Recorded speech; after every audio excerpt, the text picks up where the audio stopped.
அனல் பறக்கும் அரசியல் சூழலுக்கு மத்தியில் 18வது மக்களவையின் முதல் கூட்டத்தொடர் இன்று தொடங்குகிறது. அடுத்த மாதம் 3ஆம் தேதி வரை அவையை நடத்த திட்டம்.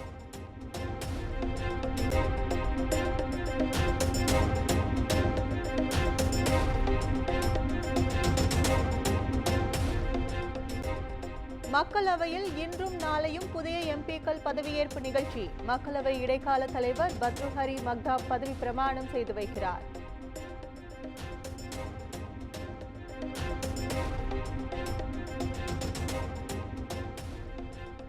மக்களவையில் பிரதமர் மோடி, மத்திய அமைச்சர்கள் உட்பட 280 புதிய எம்பிக்கள் இன்று பதவியேற்கின்றனர்.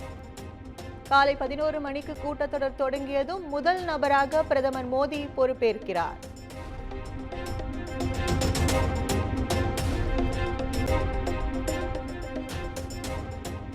முதல் நாளை தொடர்ந்து மீதமுள்ள 264 எம்பிக்களுக்கு நாளை பதவியேற்பு நிகழ்வு. திமுக கூட்டணியின் 40 எம்பிக்களும் நாளை பகல் 1 மணி முதல் 3 மணி வரை பதவியேற்க நேரம் ஒதுக்கீடு.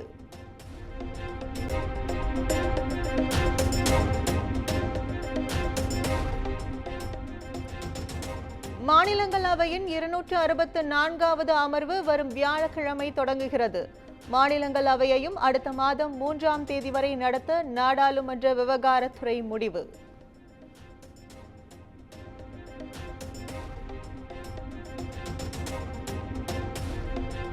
வரும் வியாழக்கிழமை இரு அவைகளின் கூட்டத்தில் உரையாற்றுகிறார் குடியரசுத் தலைவர் திரௌபதி முர்மு. வரும் வெள்ளிக்கிழமை குடியரசுத் தலைவர் உரைக்கு நன்றி தெரிவிக்கும் தீர்மானத்தின் மீதான விவாதம்.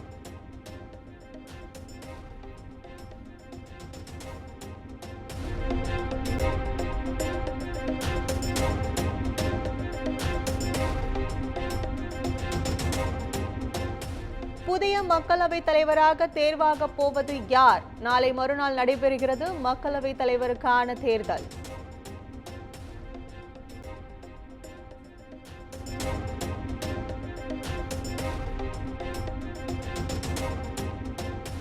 மக்களவை இடைக்கால தலைவருக்கு உதவுவதற்காக அமைக்கப்பட்ட குழு உறுப்பினர் பதவியை நிராகரிக்க திமுகவின் டி.ஆர். பாலு உள்ளிட்ட எதிர்க்கட்சி எம்பிக்கள் முடிவு.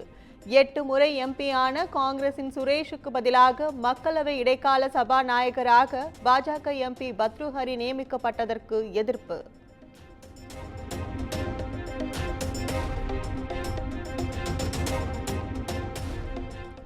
ஒரு நாள் விடுமுறைக்கு பிறகு இன்று மீண்டும் கூடுகிறது தமிழ்நாடு சட்டப்பேரவை.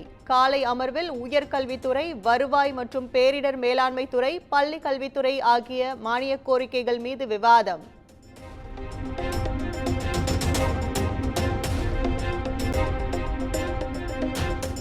நாடு முழுவதும் நேற்று 1563 பேருக்கு நடைபெற்ற நீட் மறுதேர்வில் 750 மாணவர்கள் ஆப்சென்ட். 48% மாணவர்கள் மறுதேர்வு எழுதாததால் தேசிய தேர்வு முகமை அதிர்ச்சி.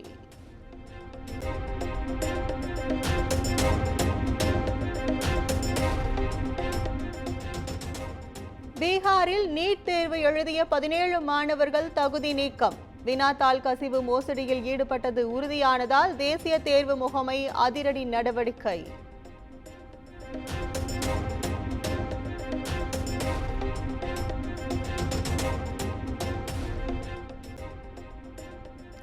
கள்ளக்குறிச்சியில் விஷச்சாராயம் அருந்தி உயிரிழந்தோரின் எண்ணிக்கை 57ஆக அதிகரிப்பு. உயிருக்கு ஆபத்தான நிலையில் சிகிச்சை பெறுபவர்களை காப்பாற்ற போராடும் மருத்துவர்கள்.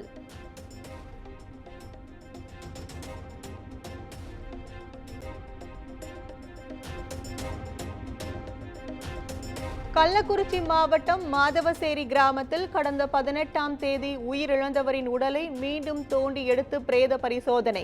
கள்ளச்சாராயத்தால் தனது கணவர் உயிரிழந்ததாக மனைவி அளித்த புகாரின் பேரில் நடவடிக்கை.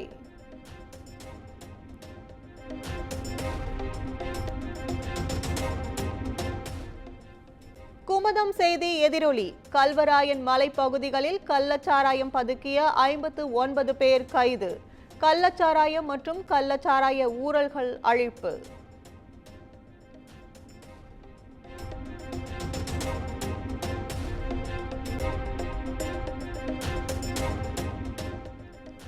கல்வராயன் மலைப்பகுதியில் கள்ளச்சாராய தடுப்பு நடவடிக்கையில் ஈடுபட்ட 7 காவலர்கள் திடீரென மாயமானதால் பரபரப்பு. வழி தவறிய காவலர்கள் சில மணி நேரத்திற்கு பிறகு இருப்பிடத்திற்கு திரும்பினர்.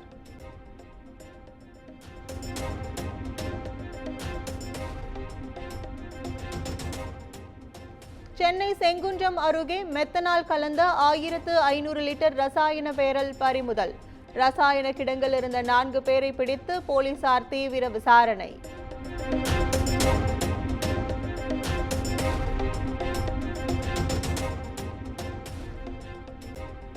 ஐம்பதுக்கும் மேற்பட்ட உயிரிழப்புகள் ஏற்பட்ட பின் தான் சுட்டிக்காட்டிய பிறகே ஹோமிபைசால் உயிர்காக்கும் மருந்து கொண்டு வரப்பட்டுள்ளது.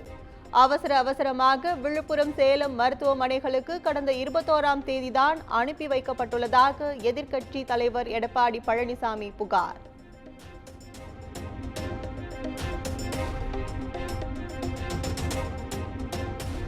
ஆளுநர் RN ரவியை இன்று சந்திக்கிறது தமிழக பாஜக குழு.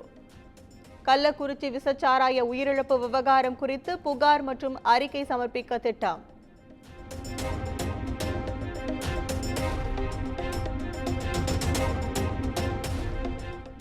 தமிழ்நாட்டில் அதிகமாக நிவாரணம் தந்தது சாராயம் குடித்து உயிரிழந்தவர்களுக்குத்தான். இதுதான் அரசின் கடமையா என்றும் நாம் தமிழர் ஒருங்கிணைப்பாளர் சீமான் ஆவேசம்.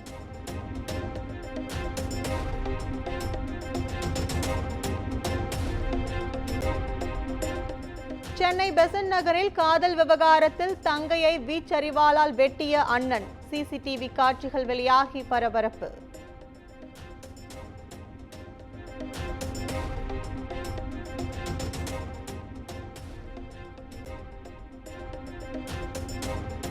சென்னை பூந்தமல்லியில் பெண் அளித்த புகாருக்கு CSR பதிவு செய்ய லஞ்சம் கேட்ட பெண் காவல் ஆய்வாளர். 2000 ரூபாய் ஜிபே பண்ணலையா என்ற ஆடியோ வைரலான நிலையில் பெண் காவல் ஆய்வாளர் ஆயுதப்படைக்கு மாற்றம்.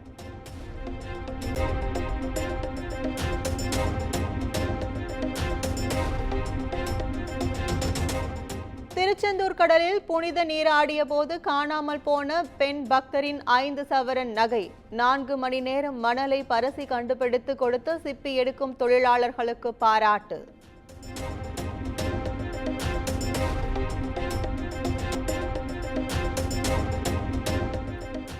முதுமலை தெப்பக்காடு யானைகள் வளர்ப்பு முகாமில் குட்டி யானைகளுக்கு நடைபயிற்சி. யானை குட்டிகள் கியூட்டாக நடந்து செல்லும் காட்சி வெளியீடு.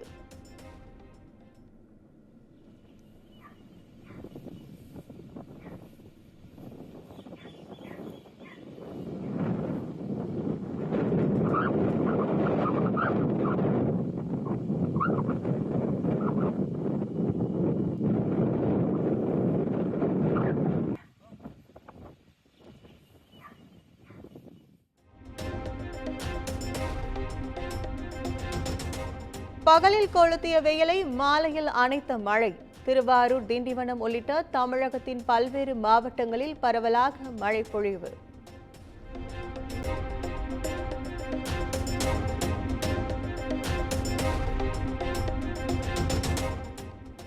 தமிழ்நாட்டில் இன்று மற்றும் நாளை மழைக்கு வாய்ப்பு. நீலகிரி, கோவை உள்ளிட்ட 5 மாவட்டங்களில் கனமழை பெய்யும் என்று வானிலை ஆய்வு மையம் கணிப்பு.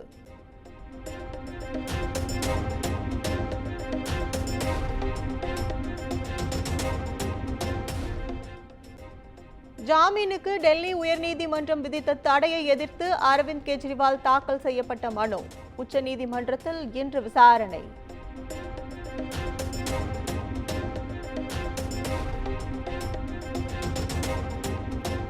மருமகனை தனது அரசியல் வாரிசாக மீண்டும் அறிவித்தார் பகுஜன் சமாஜ் கட்சி தலைவர் மாயாவதி. தேசிய ஒருங்கிணைப்பாளராக நியமித்து அறிக்கை வெளியீடு.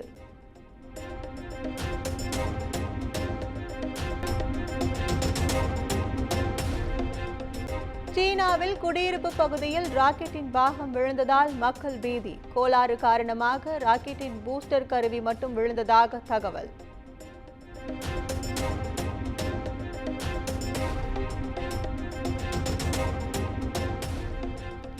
சீனா போரை தொடங்கினால் நிச்சயம் பதிலடி கொடுக்கப்படும். பிலிப்பைன்ஸ் அதிபர் பெர்னிடாண்டன் மார்கோஸ் பகிரங்க எச்சரிக்கை.